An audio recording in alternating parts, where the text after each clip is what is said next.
I was just thinking, looking through my vinyl not too long ago, that the early 80s, from 1980 through about 1983, are some of my favorite years in music. You know, there's a lot of people, if you look on videos in the VC, who either discount the 80s in their videos, or they don't even mention it. So I always praise people when they do, you know, whatever the genre is. So here are 24 of my final records, and this goes right up to this weekend. There's going to be a good number of things from this weekend in here, and as usual, things traded over from my boyfriend Scott in this pile. The 24 pop records, as it were, from 1981. And we're going to start out with a biggie. Daryl Hall and John Oates, Private Eyes. This was Scott's. This is actually, I believe, his original copy from 1981. A little personal story time from this album. The first piece of pop music I remember ever hearing was from this album. I can't go for that. No can do. I saw Hall & Oates last year at Darling's Waterfront in Bangor, and they did an 11-minute version of that song. It was kind of jazzy. I loved seeing them. I loved hearing them. I loved being able to photograph them. They let me in with a camera without too much fuss. It was just an amazing experience. Hall & Oates are some of my favorite artists ever. I'm going to cat chewed a little bit of this up. Here's Daryl and John. I just cleaned up this record a bit. One thing that didn't get chewed up was the custom label. Hall & Oates had a number of custom labels. Just a little heads up in the future, this particular album will probably be included in a semi-artist profile for Hall & Oates a little bit later, but I had to include it because it's a major part of 1981 for me. As was this album. Another of the early 45s my father played around the house was Gemini Dreaming by this group, the Moody Blues, and it's included on this album. Another double that Scott gave me as a gatefold. I actually have this on CD, and I love this entire album. Everything flows on here so well. It's bringing the classic sound into the 80s, basically.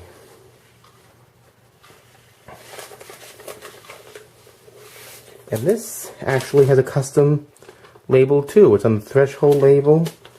I don't know if you can see in the top, the Voyager Space Probe is up there. The next album on the list is Phil Collins, Face Value.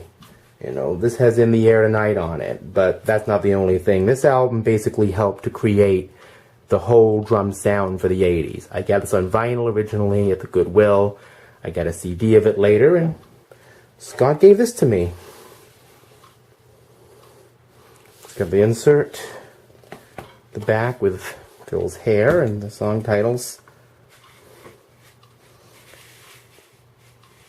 Behind the Lines is another song I love that he redid with Earth, Wind & Fire's Phoenix Horns on this album. And this has got sort of a custom label. Not exactly, it's the Atlantic label. But as you can see, it's got the hand-drawn Face Value drawing on it. Now here we have Pat Benatar, Precious Time. Airbrush photo of Pat on the front and back. Another gift from Scott. There's a guitarist and husband, Neil Giraldo. Still doing really well to this day. Regular Chrysalis label. Billy Squier, you know, I never had any Billy Squier until recently, but this is the album Don't Say No. This had Stroke Me on it. Usually one of the big guys of 80s rock. There's Billy again. This needs to be put back together, unfortunately. And this actually has a custom label with custom writing on it. Red and yellow. And black.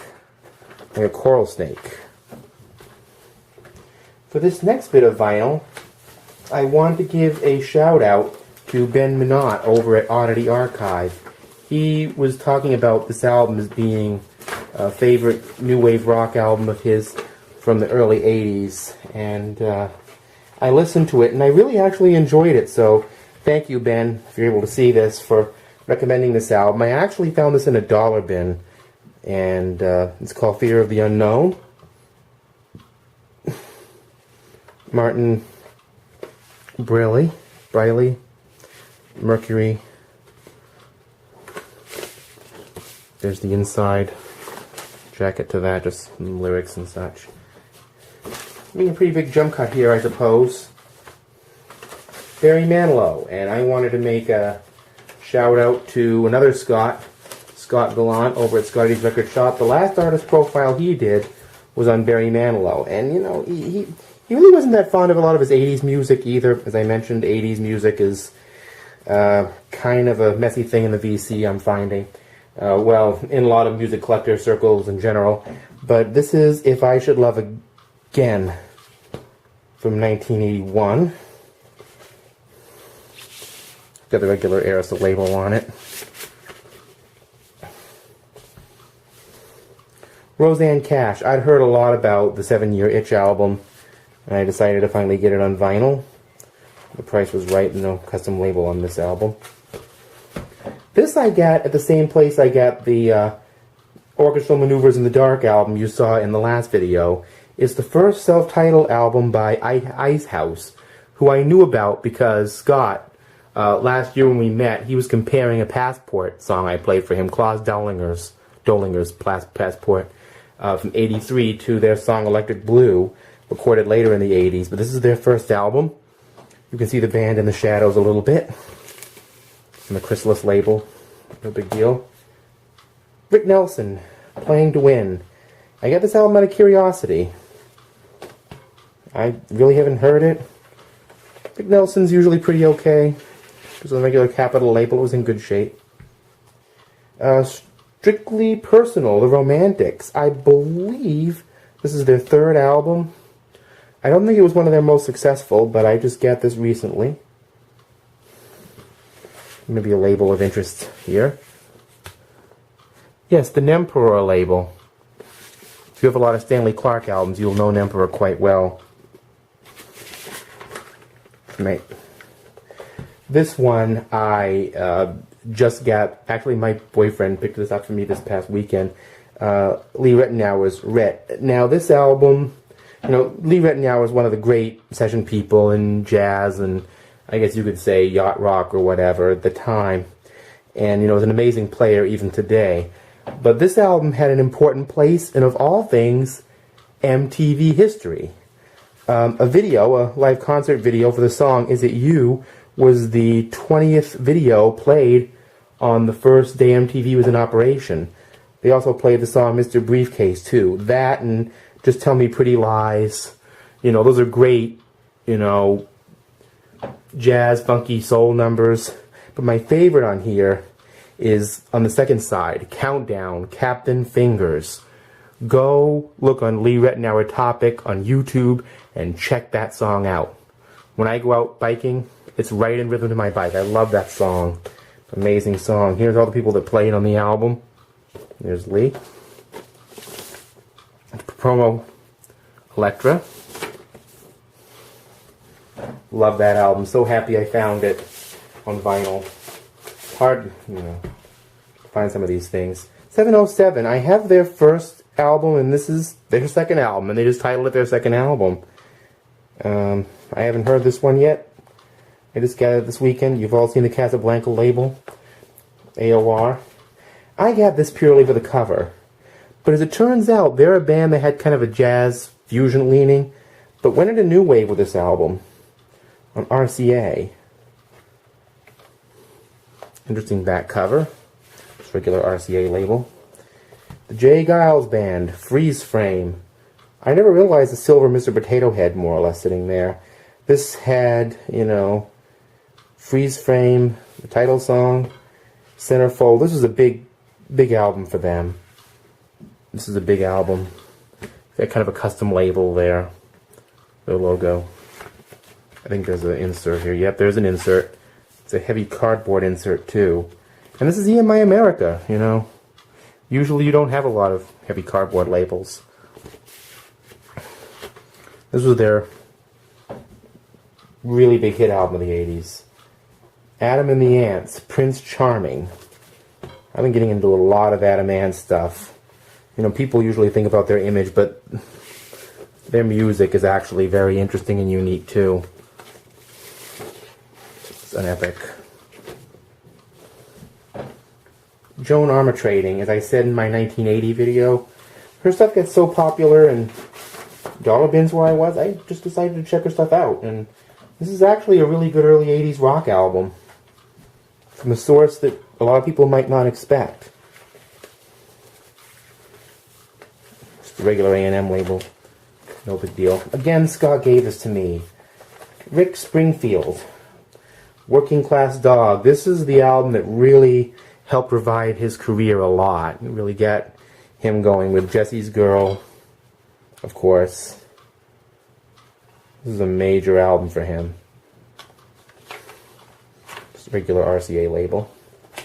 Dan Fogelberg, The Innocent Age. Dan Fogelberg stuff is very easy to find around here. I don't know if it's because he has a home in Maine or what, but it's very easy to find. There's Dan, R.I.P. Dan Fogelberg. There's something in here, like there's a lyric sheet, it looks like. Take that out. Just a lyric sheet. Nothing really else to see. Well, let's picture of Dan again. A Song Cycle by Dan Fogelberg. This is a good singer-songwriter album. It's very much rooted in the 70s, but you know, Dan Fogelberg pretty much ruled the second half of the 70s in the singer-songwriter vein, along with a lot of other people, but great double album from him. Spandau Ballet, Journeys to Glory, their first album. Has a hype sticker, contains the top 5 British hit, To Cut a Long Story Short, and The Freeze. The song I remember from them is on another whole album. This isn't actually that bad. It's just not quite the sound that... A lot more heavy synth pop than you usually suspect of Spandau Ballet, who are more new romantic than new wave, but this is more new wave. It's got a raised cover. I don't know if you can see it there. It's kind of raised. Marty Ball, this is his debut album after leaving Jefferson Airplane, Starship. It says the song Hearts on it, which was a song they played a lot when I was younger. I actually really like it. There's Marty. Just regular EMI label. Olivia NewtonJohn, Physical. You know, this was a birthday present for me from my boyfriend Scott, and I wanted to thank him for this. This is an album we had a hard time finding, and it should not be that hard to find. There's Olivia. It's a huge gatefold here. Let me show you the whole body shot. There's Olivia again. There's a couple treats in this album.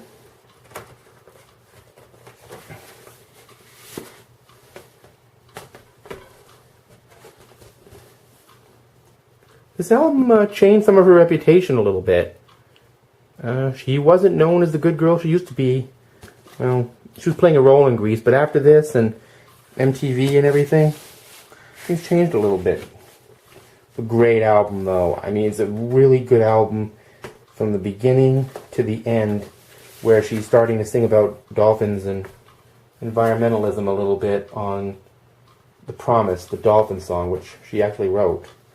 The Go-Go was another one gifted to me by Scott, Beauty and the Beat. This is an early 80s new wave classic. And there they all are.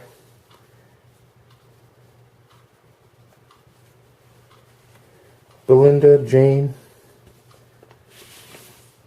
Kathy, Gina, Charlotte, all of them. And it's got a custom label. There you go. IRS. This is We Got the Beat.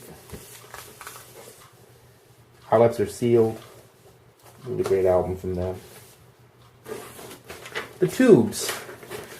This is another album that came from the collection of Scott Edwards. to me. Now this album is interesting because